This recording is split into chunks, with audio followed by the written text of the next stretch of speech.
An ex-service dog persists in barking at the neighbor's barn. What he discovers provides a shattered officer with a fresh start at a family. Officer Kyle Riley had retired from duty long ago, yet the habit of listening to the silence remained. On that mild evening, he merely wished to zone out.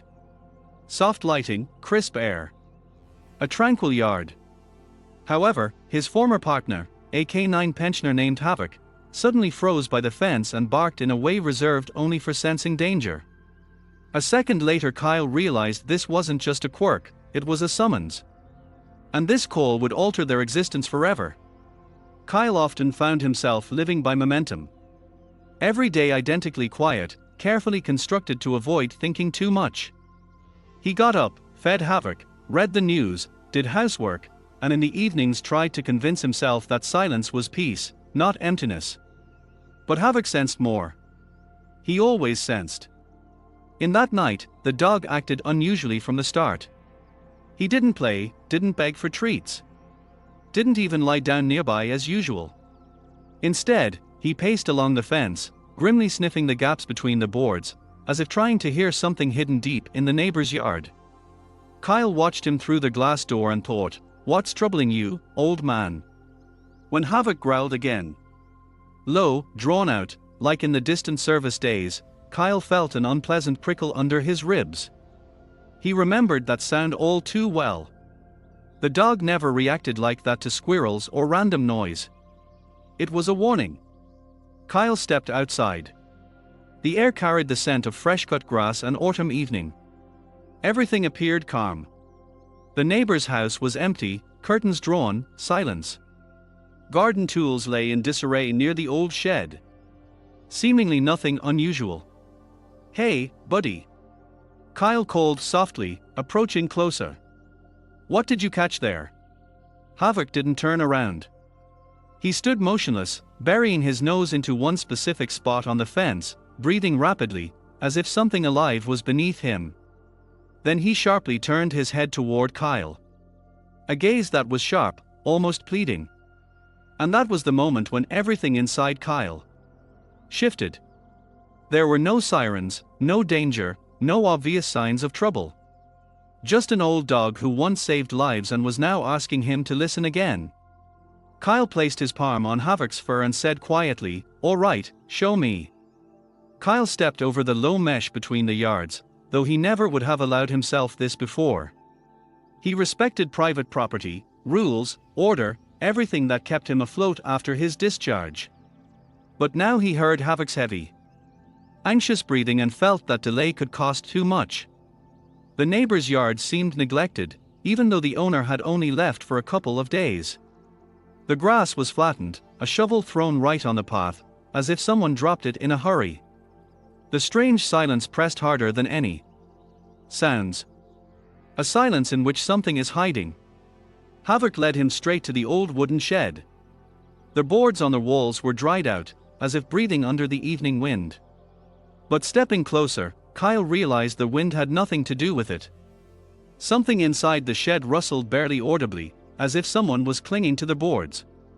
Or trying to breathe quieter. "Halt!" Kyle whispered, raising his palm. But Havoc didn't wait. He shoved his nose under the door, snorted sharply, and barked loudly. Short, harsh, like he did when finding the wounded during service. This bark meant only one thing: someone is in there. Kyle pressed down on the rusted handle. The door yielded as if it had long awaited this moment. Inside it was dark, smelling of dust, hay, and something metallic, unpleasant. Scraps of rope, traces of dirt, and someone's small shoe prints lay on the floor. Pulse pounded in his temples.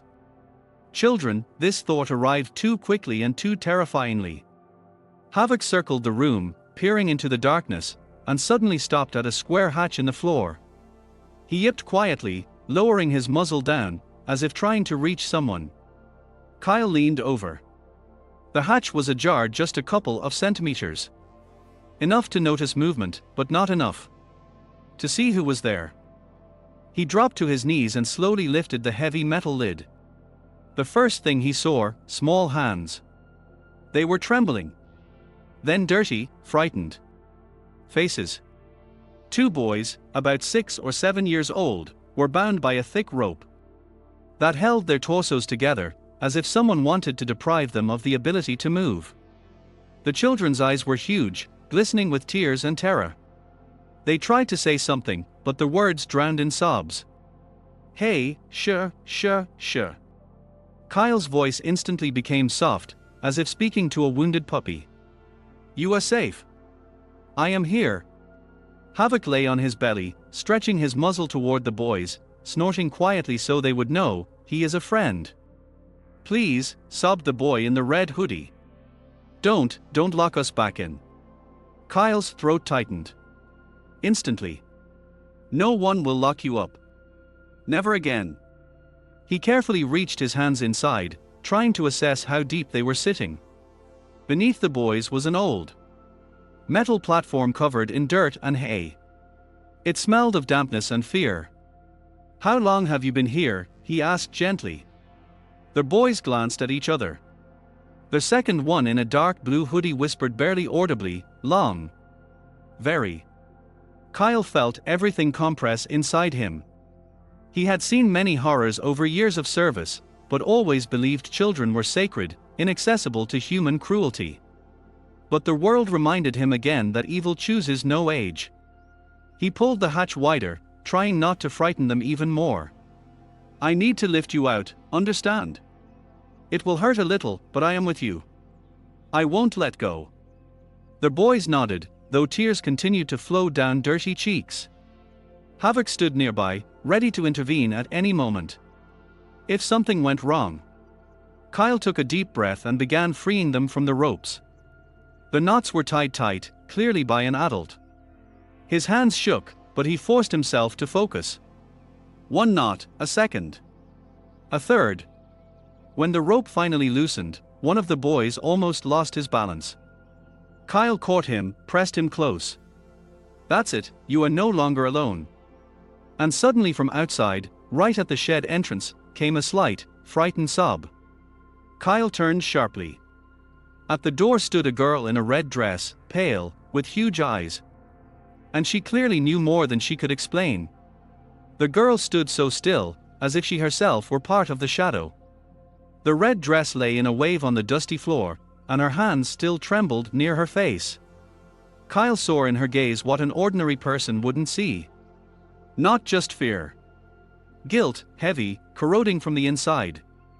"Hey," he said cautiously, taking a step forward, but not too close so as not to scare her. "Are you all right?" She shook her head slightly. Her eyes shone as if tears had long lacked the strength to fall, simply freezing inside. "They were there too long," she whispered. Barely audible. "I couldn't." Her voice broke off. Kyle froze. Nearby, Havoc growled quietly, not threateningly, but rather anxiously. He smelled pain, and pain is clearer than words.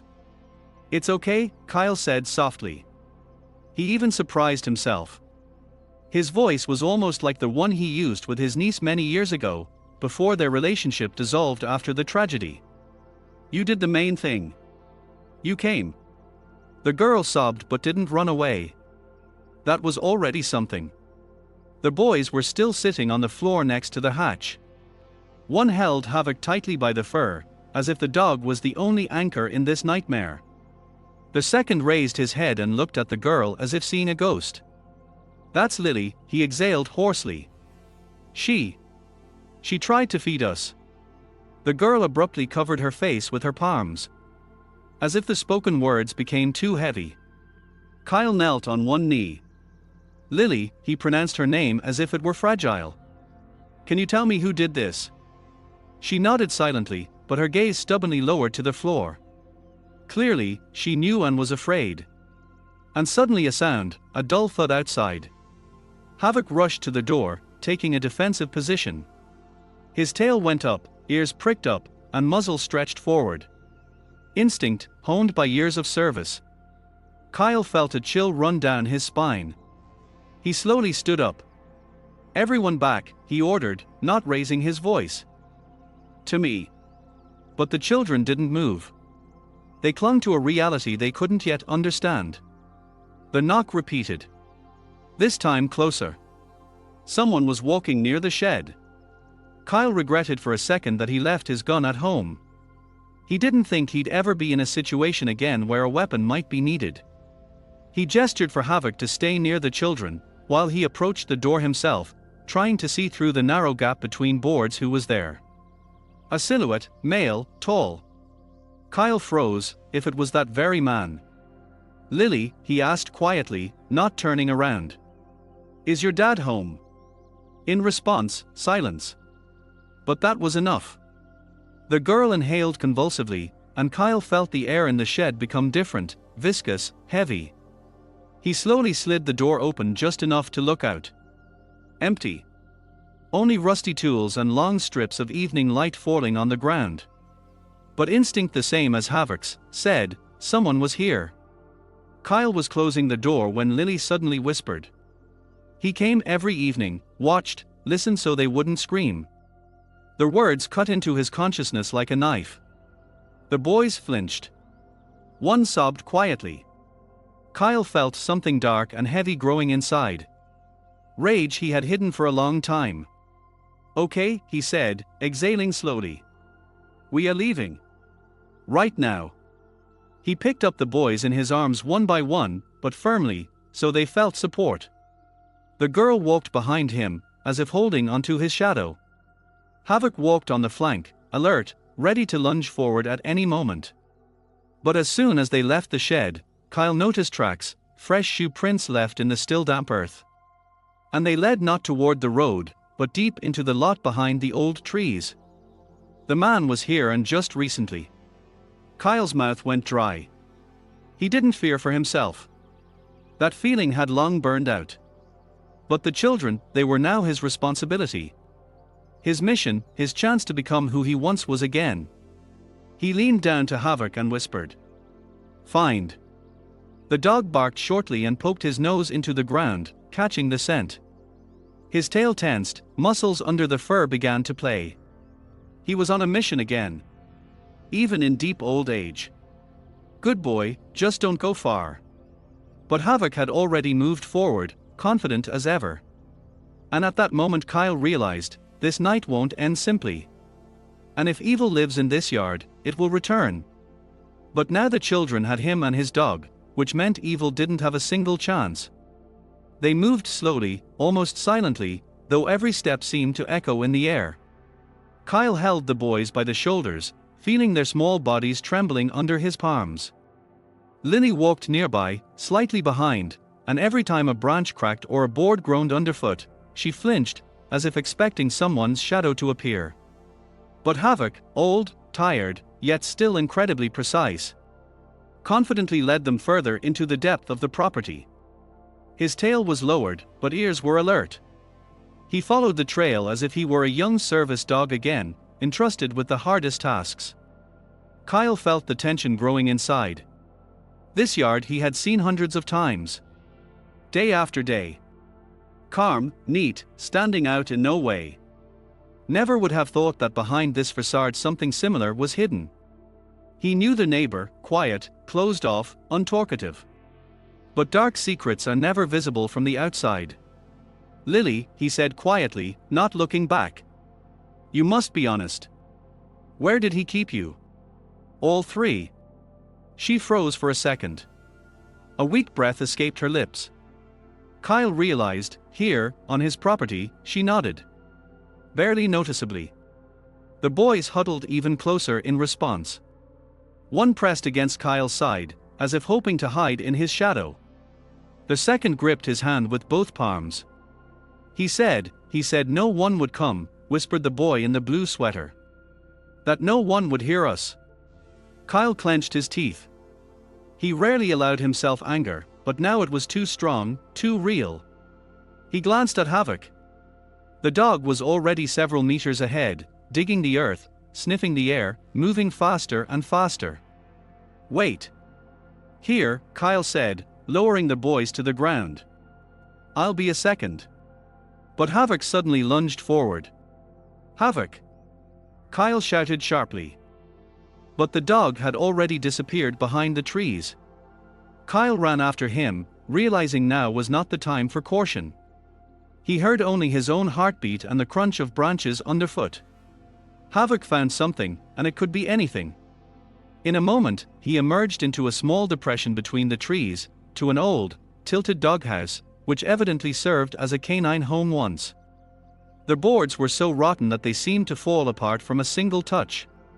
But Havoc barked at it so furiously that Kyle understood, this is not just a doghouse. He stepped closer, crouched down, touched a board. Cold, not from the wood, but from what was hidden inside.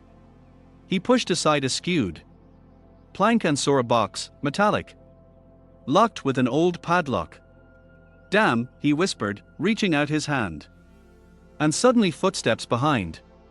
Kyle turned abruptly, shielding the entrance to the box. Havoc stood nearby, assuming a combat stance. It was at this moment Kyle saw him, the man, their homeowner, tall, gaunt, with a disheveled beard and an unnaturally calm gaze. He stood a few steps away, as if he had been watching them for a long time. "This is my property, Kyle," he pronounced almost with a smile.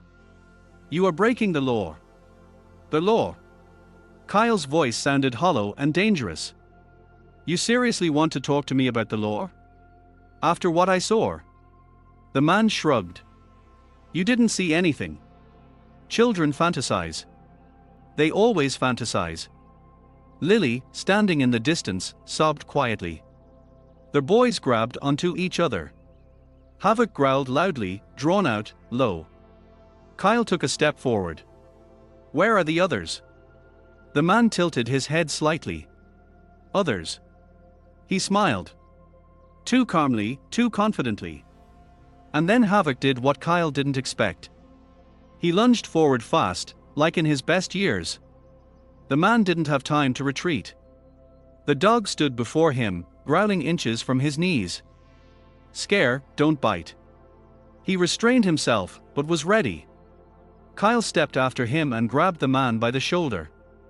"You will open this box. Right now." The man didn't even blink. No, that was enough. Kyle knocked him off balance with a knee strike and pinned him to the ground. Not too hard, just enough so he couldn't get up. Old skills returned almost automatically. Havoc stood over him, baring teeth. "The key," said Kyle. The man was silent. "Key," he repeated, raising his voice. "It's not there," the man finally uttered. "There are others." Kyle felt an icy cold inside. Others who? But he already knew the answer, and he was feeling worse and worse. He felt a small metal key in the man's pocket. He stood up abruptly, not letting him out of his sight, and approached the box. The lock clicked, the lid creaked, and when Kyle opened it, he saw small things inside. Children's dolls, small toys, folded notes, but mainly photographs. Snapshots taken in the shed near the hatch and by the doghouse. They featured other children, those who were no longer around. Lily made a quiet, frightened sound. The boys pressed against each other, trying not to look. And Kyle realized, this is not an accident. Not a one-time horror. These are traces of a long, hidden, almost ritualistic nightmare. He closed the box, exhaled, and said, "Lily, take the boys. We are leaving now." Then he approached the man, who lay on the ground no longer smiling. "It's over," Kyle pronounced quietly but firmly. "They will not be afraid anymore." Havoc lay down next to the children, resting his muzzle on his paws, as if telling them, everything will end well. And for the first time in a long while, Kyle felt he was doing what he must. He was an officer again, a human again, and for the first time part of a new family. When the worst was already behind, silence fell. Not the dead, oppressive silence that stood in the shed, but a different one, exhaled, full of relief and fatigue. The children clung to Havoc, who lay beside them closing his eyes, as if he too felt that the storm had subsided for a while. Kyle kept the neighbor on the ground until he heard sirens. He called the service on the way out of the shed, but never thought waiting for the police would take so long. Perhaps because his heart was beating too fast. Perhaps because every breath came with difficulty, as if everything experienced crashed down at once. When the patrol car stopped at the gate, two officers got out almost running. Their faces instantly changed when they saw the children and the man on the ground. "Damn. Riley." One of them recognized Kyle. "What the hell happened here?" Kyle slowly stood up, feeling his hands tremble. He kept them in the shed. All three, and possibly not just them. The officers exchanged glances, and one immediately handcuffed the man. He didn't resist. Only looked with a blank stare, as if none of this concerned him. Lily, pressing her hands to her chest, approached Kyle. "You won't leave?" she asked quietly. In her voice there was not a drop of childish manipulation. Only the fear of being abandoned again. Kyle squatted before her, gently took her by the shoulders. "I'm not going anywhere. I am here." Her lips trembled, but she nodded. The boys also came closer. One cautiously took Kyle by the finger. A gesture, small, trusting, almost symbolic, and his heart clenched.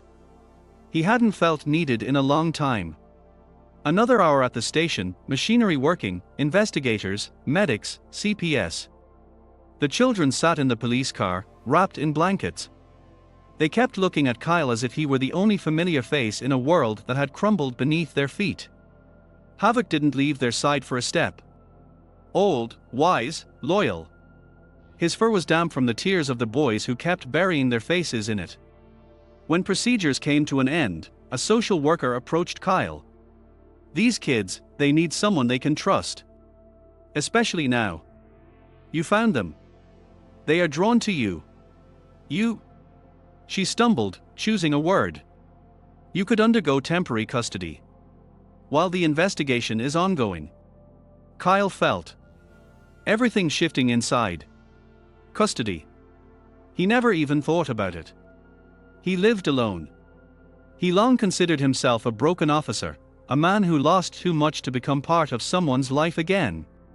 But now 3 children looked at him as if he were their only island of safety. And Havoc lay nearby, as if saying, "Come on, we'll manage." Kyle exhaled. "Yes." The words came out on their own. "I agree." Lily closed her eyes and quietly, barely audibly said, "Thank you." When they were brought to Kyle's house, evening had already turned into night. The lantern light softly illuminated the porch, where Havoc lay down first, wearily dropping his head. The children didn't move a step from him, as if he was part of the home they needed so much. Kyle opened the door, turned on the light, and for the first time in a long while, the house didn't seem empty. It was filled with breathing, warm whispers, liveliness. And suddenly he realized, everything that happened led to this moment. Not to horror, but to a beginning. To the start of a new life, a new family, unexpected, strange, but real. And this thought, for the first time in years, didn't scare him. The house plunged into that very night when everything changes quietly, almost imperceptibly. The children fell asleep quickly, too much fear, too many tears. Lily curled up on the sofa, covering herself with a blanket, as if afraid strange footsteps would wake her again. The boys lay nearby, holding hands. Even in sleep, they sought each other. Havoc settled at their feet, breathing heavily, as if guarding a new post that had waited for him all his life. His eyes were closed, but ears alert. He was home, truly home. Kyle stood in the doorway, leaning against the jamb. He looked at this little picture for a long time. 3 tired children and an old dog who looked like he finally found meaning. His heart became quiet, calm, in a way it hadn't been for many years. He went to the kitchen, poured himself water, sat at the table, and for the first time allowed himself to feel everything: fear, anger, heaviness, and relief. The strangest thing, there was no emptiness. There was no dragging pain that lived with him since his dismissal. Now there was something else: warmth. He glanced toward the living room. The children slept peacefully. Havoc twitched his tail, as if sensing his gaze. "Well, old man," whispered Kyle. "Looks like we are family again. A strange one, but real." Havoc snorted quietly, as if agreeing. Kyle turned off the light, walked over to the children, and adjusted the blanket. "I am here," he said almost in a whisper, "and I am not going anywhere." And on this night, in this small house where a lonely man used to live, and now slept 3 frightened children and an old dog, something forgotten appeared for the first time: peace, hope, and the beginning of a new family that they all lacked so much.